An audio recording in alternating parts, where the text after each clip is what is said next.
Oh, finally, Malaga. What a city. That place is just unreal. I really wish I got to share it with Jen or a friend or something, but yeah, I just love the place. It was beautiful, and I'll definitely go back with Jen hopefully sometime. So, as you would have seen from the title, this is my Malaga recap video. Just a quick chat about the marathon and kind of what went down and stuff. But firstly, I want to say thank you to everyone who messaged, said, well done in the end. And yeah, just so many kind words, kind messages. Really appreciate it. New subscribers, welcome. Hopefully, you stay around for the journey. We've got some races planned for next year, so I'm looking forward to that. And I'll do another video of what I've entered and stuff. So, yeah, that'll be a good one. But yeah, so pretty much since the marathon, I've just kind of eased back into training and I've actually kind of got races planned in the near future, so not far away. I'm not planning on PBs, but we're going to go out and give them a good go and kind of just work back into some solid training for some spring marathons. And yeah, basically the flight and everything from Edinburgh to Malaga is just super simple. The flight times were good. It really wasn't much of a problem for me, and I don't do many solo traveling kind of journeys, so it was super simple. Just plane from Edinburgh to Malaga, and then bus from Malaga airport to city centre, and then a decent walk out to the port where the expo was. It wasn't too bad.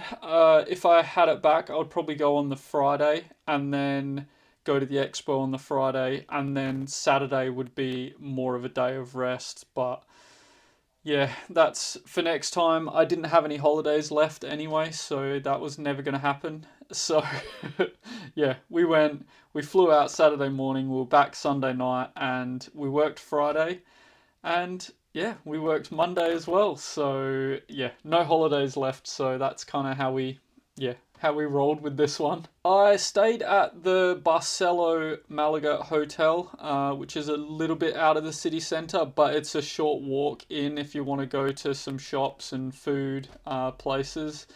And I didn't realize until kind of the Saturday night that there was a kind of a shopping mall right next to it. So you're pretty well sorted in that little area, and it was about I think it was 25-minute walk to the bag drop on the morning of the race. So super simple, and would recommend staying there. But I think it was reasonably pricey. But I think that's one of the hotels that kind of the Malaga Marathon were kind of promoting, and it's like kind of one of the partners for the marathon. So I don't know if they do discounts in the end, but I'd already booked it, so yeah, I didn't get a discount. And after the bag drop, I just got on with a slight warm up. It was like a 5 minute super easy jog, and then did some strides. I noticed after the strides that my heart rate was quite elevated, and it was a lot more elevated than normal. I don't normally get nervous. Like I'm pretty pretty chill at races. I don't get nervous. So I was kind of like maybe it's nerves because it's kind of a marathon abroad, but yeah, I think it was actually the illness that was the problem, and that's why my heart rate was kind of elevated. So yeah, we find that out later on. But I should have realized that at the time, but yeah, I didn't, and I was just like, oh, hopefully it's nerves and it settles down.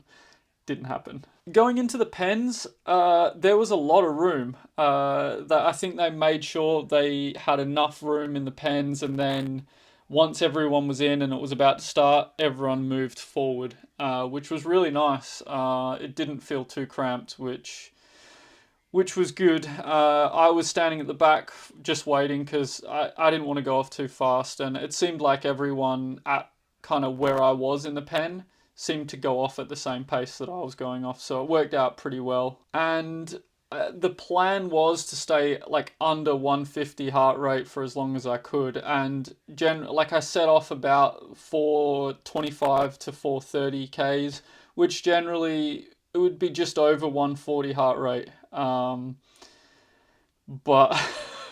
but even 4k in, my heart rate was over 150, and I backed off. It didn't come down, so I just kind of made the conscious decision to basically stay at that pace and just accept that I was going to have to walk at some point, because it was just, yeah, I just wasn't feeling good after I started. I felt fresh before like before the start, but once I got running, I was like, my legs are going to be sore towards the end, and like I can run 30k on the weekends and for my long run, and my legs are, pretty fine towards the end. They get a bit achy, but not sore as such. But yeah, during the marathon, my legs were sore, and 31k, I think it was 31.4 in the video. I had to resort to a kind of a walk jog in. So the last kind of 11k was,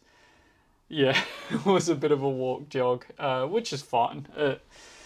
I didn't expect to kind of run a PB there anyway in the end with the lead up, and feeling ill. And yeah, it just proves that I needed a lot more time to recover from that flu. It really did floor me. And it was clearly still in the system, and I was not able to run, and my endurance wasn't there, and yeah, I was really struggling. So I was just super happy just to complete it, and I was really proud of how I kind of broke it down and said, all right, I'm going to run for 9 minutes and then have a minute recovery, see what I can do from there. I'm going to try and do 9 minutes on, 1 minute off, and kind of just breaking it down like that, kind of resorting to like kind of a workout kind of thing. It really helped me finish. And then I kind of got to the point where there was just so much atmosphere and in the city centre, and it was just lined with people screaming, that I don't think I stopped at all from then on. I don't know how long it was. It probably wasn't much over a K, but it definitely like spurred me on to finish, which was nice. Kind of those finish line feels.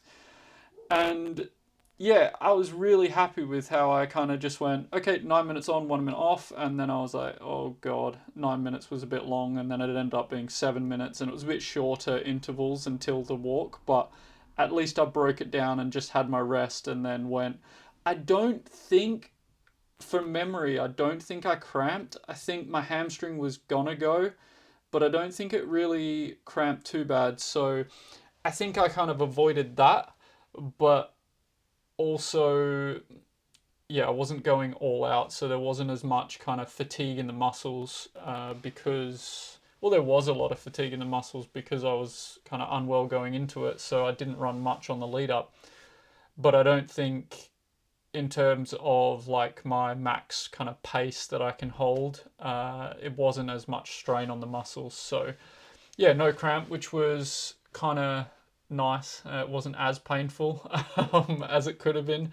So yeah, I was glad I avoided that. And the shoes I ran in were the Adios Pro 4s, and it's really hard for me to kind of judge on how the shoe is after running that marathon, because I just didn't feel great throughout the whole thing. I didn't feel like I was putting too much effort in, which was nice, but also my heart rate did go quite high for the pace that I was going. So I put that down to the illness and how I kind of felt on the lead up. So I'm not blaming the shoes, because I've had New Balance shoes where the fuel cell foam was that squishy that I felt like I had to put so much more energy in to get to pace. And the Adios Pro 4 is a fair bit softer than the Pro 3. I'm hoping that's not the case with them, but over the marathon, I think I like that little bit of extra comfort, even if I need to sacrifice some of the speed. I'm hoping that helps towards the end. But the Adios Pro 3, I definitely feel like I got a bit more pop in my stride with it. So I would probably choose the Pro 3 definitely for 5k, 10k, and it would be toss up between the two for the half. and I'm going to have to do some more workouts or races in the Pro 4 until I can kind of make that decision, but I still love the Pro 3. And yeah, we're just going to need to do some more miles in the Adios Pro 4 to find out which one's better. What would I have done differently?